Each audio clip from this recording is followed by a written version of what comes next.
안녕히 주무셨습니까? 오늘도 주님께서 주시는 평안 가운데 행복하게 되기를 바랍니다. 죽지 못해서 사나요? 은혜 가운데 사나요?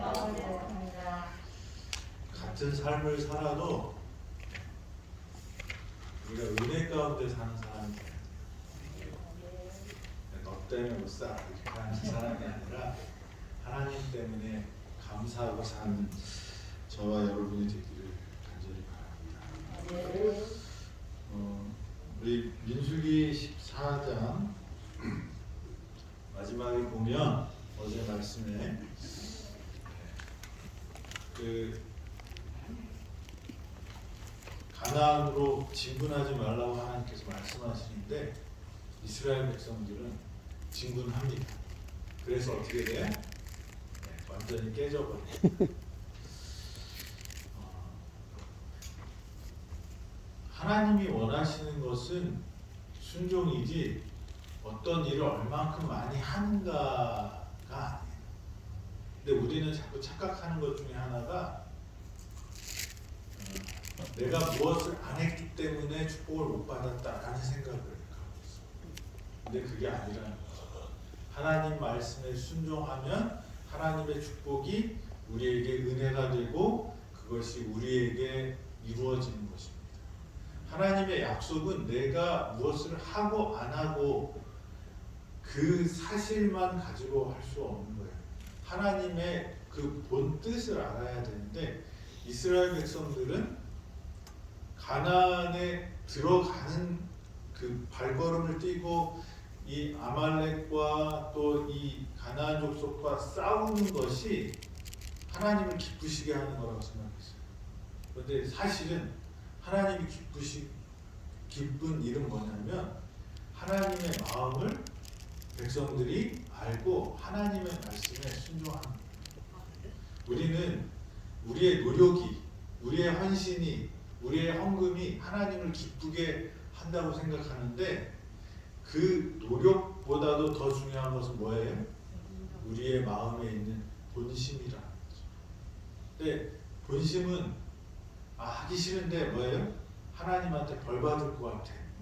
그래서 마지못해서 하는 것들은 하나님이 받으시는 것이 아니라는 것입니다. 그리고 과잉 충성. 하지마 그랬는데 어떻게 해요? 아닙니다. 우리가 범죄했으니까 이 범죄한 것을 어떻게 해요? 극복해야 돼요. 그리고 모세의 말도 안 듣고 하나님의 음성을 안 듣고 어떻게 해요? 전진합니다. 그런 과잉 충성, 광신과 같은 그런 인간의 노력은 아무런 의미가 없다는 거예요. 본질은 가나안에 들어갈 때 가나안을 정복할 수 있는 이유는 뭐냐면 하나님이 어떻게 해요? 함께 계셔야 된다는 것입니다. 14장 42절에 이렇게 말씀하셔요. 여호와께서 너희 중에 계시지 아니하니 올라가지 말라. 전쟁의 승패가 어디에 있다는 거예요? 우리의 군대의 머릿수가 아니라 하나님이 함께 계시는가 안 계시는가. 43절에 이렇게 말씀하십니다. 너희가 여호와를 배반하였으니 여호와께서 너희와 함께하지 아니하시리라. 이스라엘 백성들이 가나안에 가면 백전백패하는 이유는 뭐냐면 군대의 수가 적은 게 아니고 공격 무기가 적은 게 아니고 뭐예요? 그들의 배반으로 인하여 하나님이 그들과 함께하지 못하는 것이 문제라. 근데 우리는 그 문제는 제껴두고 뭐만 생각해요? 뭔가 우리가 하면 하나님은 지성이면 감천이니까 어떻게 해요? 해주실 거야. 근데 그 지성이 하나님의 뜻과 상관없는 지성이면 다 아무것도 아니야. 우리가 그래서 하나님이 누군지를 알아야 돼. 우리는 막 하나님 찾으는데 사탄한테 하나님이라고 할 수가 있어요. 우리는 우리 하나님께 기도하는 사람들입니다. 그리고 하나님의 방식대로 어떻게 해요? 하나님을 섬겨야 돼요. 하나님의 말씀에 순종해야 돼요. 그렇지만 이스라엘 백성들은 그것을 또 잊어버리고 어떻게 해요? 우리의 노력이면 하나님이 강복하실 거야. 그리고 하나님이 그 전에 그 전진하라고 했는데 왜 전진 안 해서 하나님이 우리한테 벌 주셨으니까 지금이라도 어떻게 해? 전진하자. 근데 하나님은 뭐라고 해? 아직 아니다. 그랬는데도 전진하다가 깨집니다. 저와 여러분들이 그런 어리석은 하나님의 백성들이 되지 않기를 바랍니다. 하나님의 뜻, 하나님이 하나님의 말씀을 하시는 것을 그대로 순종할 수 있는, 내 마음대로 하나님을 섬기는 게 아니라 하나님의 방법대로 하나님을 섬기는 저와 여러분이 되기를 간절히 바랍니다. 그래서 이 완전히 깨져서 내려와요. 그래서 그들이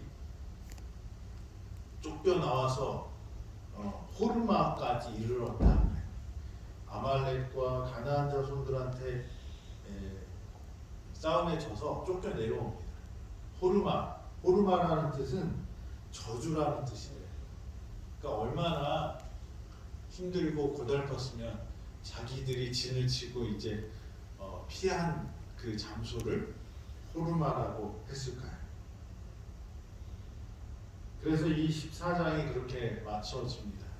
근데 15장에 가면 생뚱맞게 무슨 얘기가 나오냐면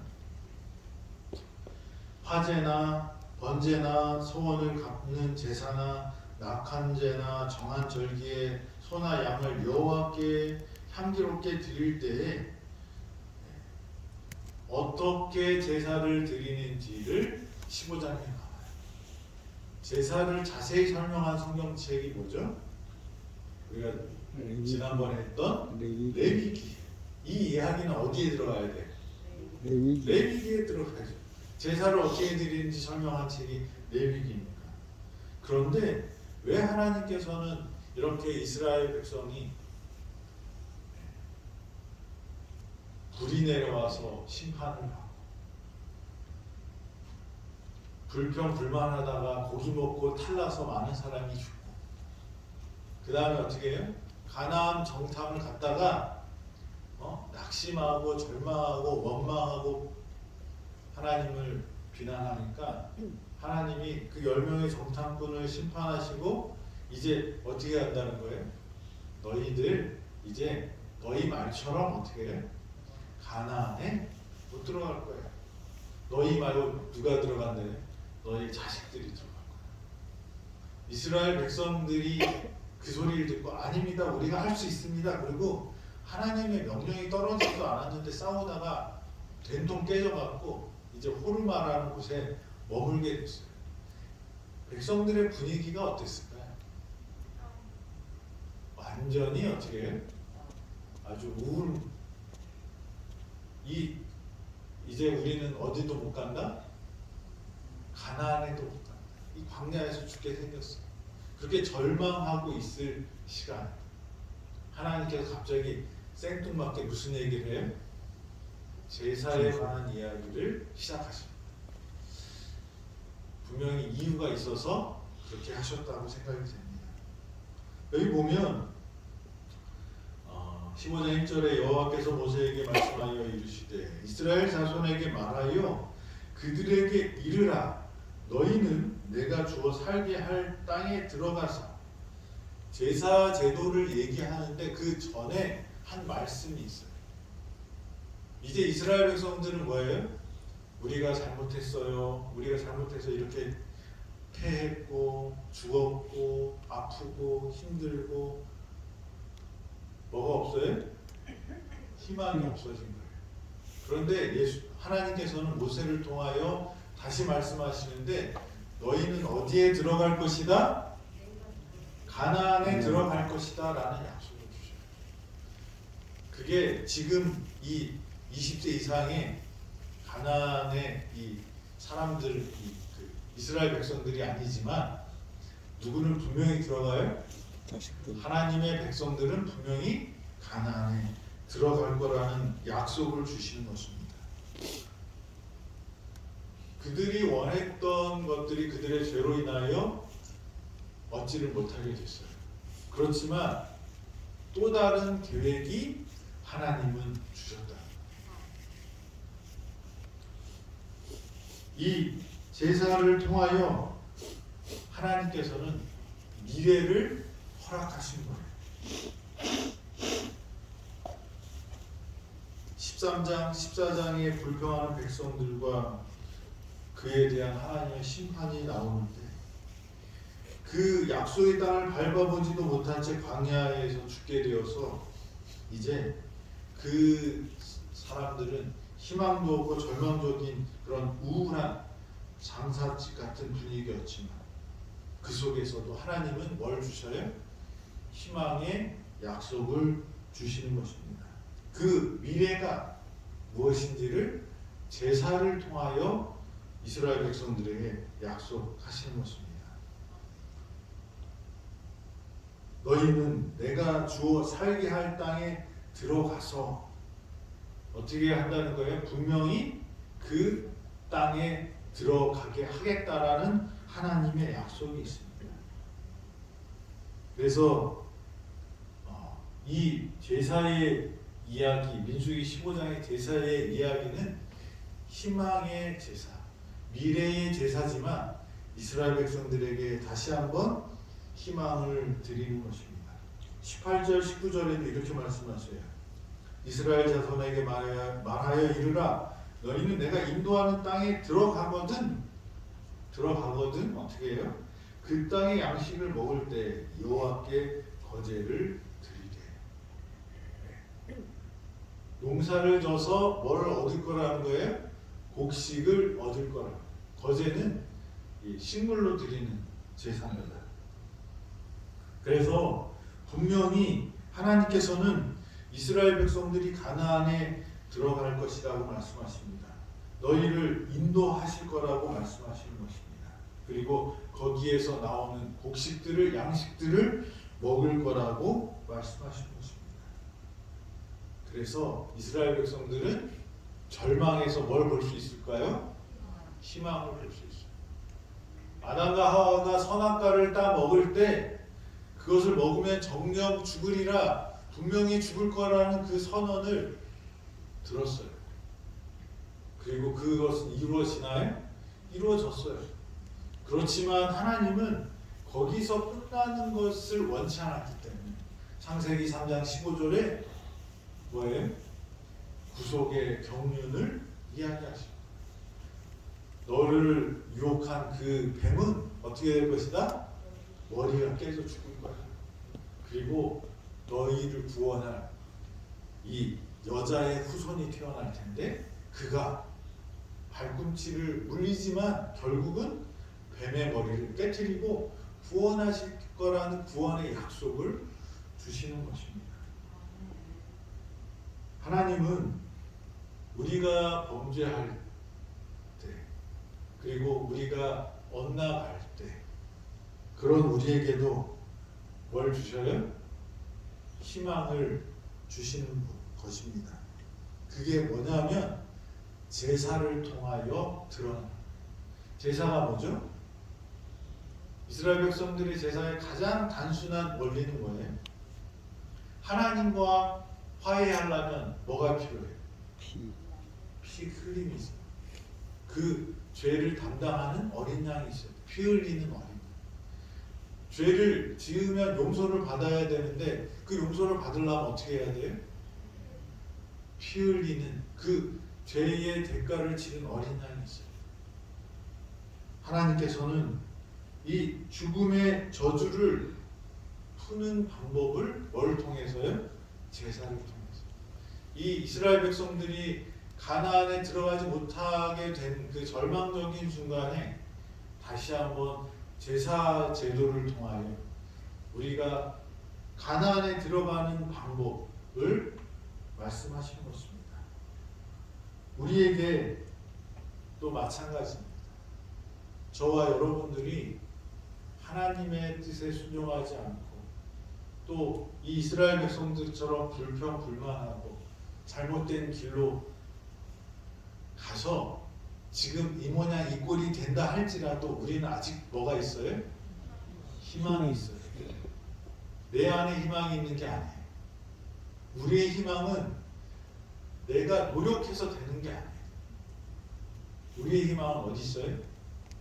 예수 그리스도에게 있는 거예요. 그래서 이 민수기 13장 14장을 통하여 불평, 불만, 저주 그리고 원망 이런 게 하나님을 떠나가고 하나님을 잊어버린 사람들에게 하나님의 심판은 분명히 있는데 그 심판으로 끝나는 게 아니라 뭘 주신다는 거예요? 희망을 주신다. 근데 그 희망은 이 이스라엘 백성들이 산으로 올라가겠습니다. 전쟁을 하겠습니다. 아말렉과 싸우겠습니다. 이렇게 한다고 되는 것이 아니고요. 뭐예요? 하나님이 함께 하십니다. 하나님이 우리의 죄를 대속해 주셔야 했습니다. 그래서 우리는 이 죽음의 저주를 깨뜨릴 수 있는데 우리가 가나안에 들어가지 못하는 이 저주를 깨뜨릴 수 있는데 그게 뭐냐면 바로 예수 그리스도의 희생이 유일한 우리의 희망이다. 내 노력으로 되지 않는다는 거예요. 내 열심으로 되지 않는다는 거예요. 내 헌금으로 되는 것이 아니라 뭐예요?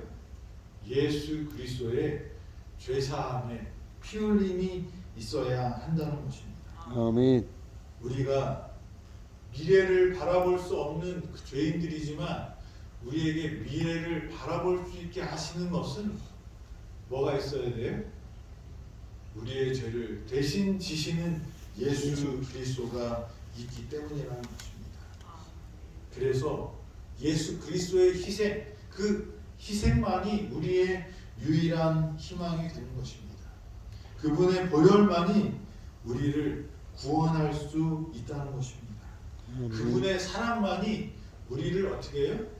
변화시킬 수 있다는 것입니다. 죄로 인해 자포자기하지 마세요. 자신을 보면 자포자기할 수밖에 없는 게 인간이에요. 유다와 베드로는 똑같이 예수님을 배반했습니다. 그런데 유다는 어디에 집중했을까요? 자신한테 집중했어요.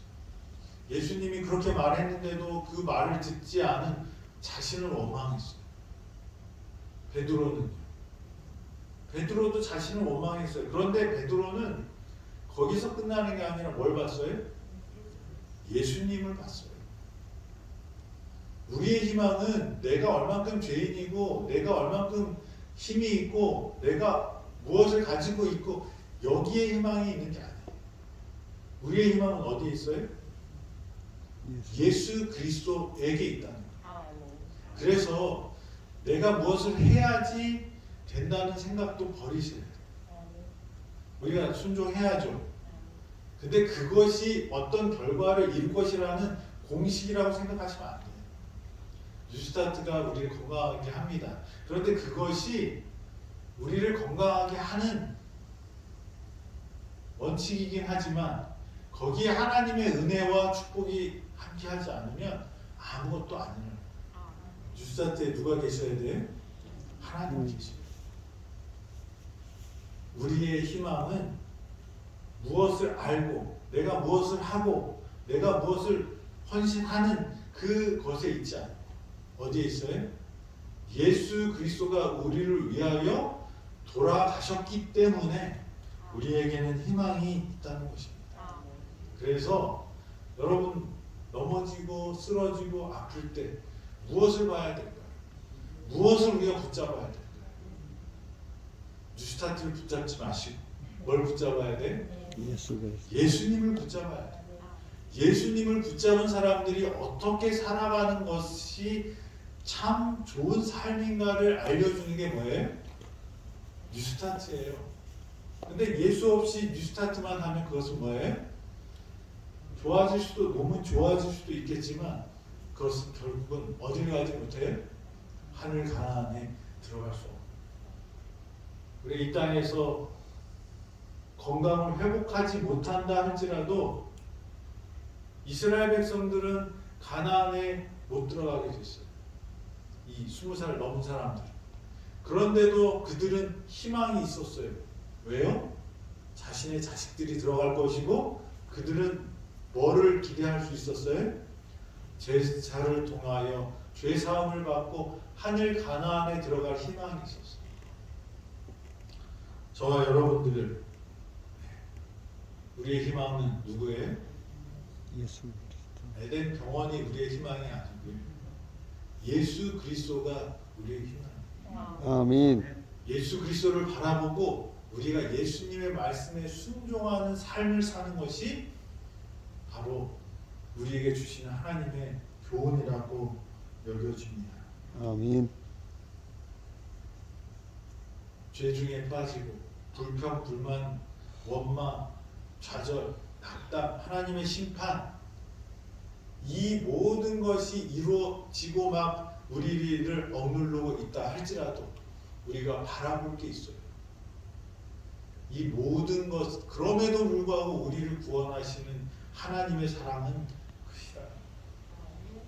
그래서 우리는 주변 환경을 바라보거나 우리 자신을 바라보는 거 중요합니다. 왜냐하면 내가 어떤 존재인지 그런데 거기서 머무르면 안 돼요. 뭐가 있어요? 우리에게는 우리를 창조하신 하나님이 우리를 구원하시기 위해 애쓰시는 예수 그리스도가 우리를 충분히 변화시킬 수 있는 성령 하나님이 어떻게 해요? 우리와 함께 하시길 원하신다. 아멘. 그래서 그 하나님을 바라보게 됩니다. 저와 여러분들이 하나님을 바라보게 될 때 어떻게 될까요? 희망이 있어요. 아멘. 변화될 것입니다. 아멘. 그리고 결국은 예수님이 주시는 그 구원을 경험하는 저와 여러분이 될 것입니다. 아멘. 우리의 잘못 또 세상의 악함 여러 불리한 조건들이 많이 있어요. 그렇지만 우리가 기억해야 될 것은 이 모든 것을 이길 수 있는 하나님이 저와 여러분들을 사랑하신다. 그래서 그 사랑하시는 그 하나님을 바라보고 예수 그리스도는 우리를 구원하실 수 있는 분임을 믿고 받아들이는 것이 뭐예요? 구원이라고 말씀하셨어요. 믿음이라고 말씀하셨어요. 저와 여러분들이 이 민수기 15장에 나타난 이 제사는 희망이었어요. 그 제사의 핵심은 누구예요? 예수 그리스도의 사랑입니다. 저와 여러분들이 거기에 우리의 마음을 집중하고 그런 은혜 가운데 살게 되길 바랍니다. 아멘. 오늘 하루도 예수님의 사랑을 많이 깨닫는 저와 여러분이 되기를 바라면서 말씀을 드리겠습니다. 아멘. 기도하겠습니다. 하나님, 오늘도 우리에게 희망을 주셔서 감사합니다. 내 자신을 돌아볼 때, 우리 주변을 살펴볼 때 절망할 수 없는 그런 존재임을, 그런 상황임을 고백합니다. 하지만 우리에게는 사랑으로 다가오시는 전지전능한 하나님이 있다는 것을 기억하게 하시고 예수 그리스도만 보게 하셔서 우리의 죄악과 우리 주변의 악함을 넉넉히 이기는 하나님을 경험하는 우리 모든 성도 되도록 인도하여 주시옵소서.